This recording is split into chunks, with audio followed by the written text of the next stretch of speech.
बड़ी खबर है और बड़ी खबर है उपराष्ट्रपति जगदीप धनखड़ को लेकर, जिनका स्टेटमेंट आया है। देश के प्रसिद्ध मंदिरों में वीआईपी दर्शनों पर रोक लगे, ये कहा है जगदीप धनखड़ ने।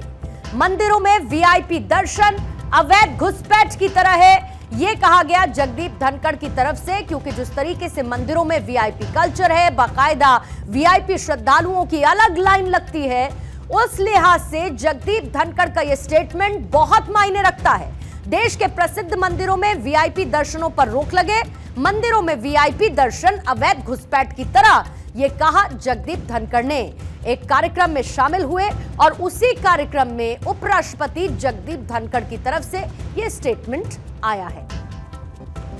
VIP culture, friends, is an aberration. It is an incursion when viewed on the anvil of equality. It should have no place in society, much less in religious places.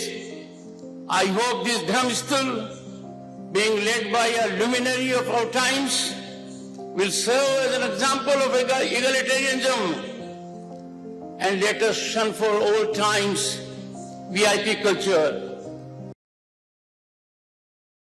सुना उपराष्ट्रपति जगदीप धनखड़ को, जिनकी तरफ से दिया गया ये स्टेटमेंट। कह रहे हैं कि मंदिरों में वीआईपी दर्शनों पर रोक लगनी चाहिए, ये अवैध घुसपैठ की तरह है। अब आप इसके साथ साथ ये भी देखिए कि यहां पर हमारा भी यही मानना है कि भगवान की नजर में तो सब एक समान है। भगवान के दर में कौन सीईओ है, कौन किसी बड़ी कंपनी का मालिक है। भगवान की नजर में तो हम सभी मनुष्य एक समान होते हैं, सभी भक्त एक समान होते हैं।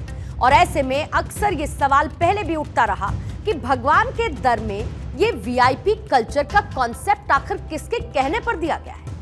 क्योंकि एक बात तो निश्चित है कि इसके लिए भगवान की तरफ से कभी भी नहीं कहा गया, या किसी को कभी ऐसा सपना भी नहीं आया होगा कि बड़े या फिर अहम लोगों के लिए वीआईपी कल्चर की व्यवस्था मंदिरों में होनी चाहिए। ऐसे में हम भी उपराष्ट्रपति जगदीप धनखड़ के इस फैसले का स्वागत करते हैं और अपनी अगली खबर की तरफ बढ़ते हैं।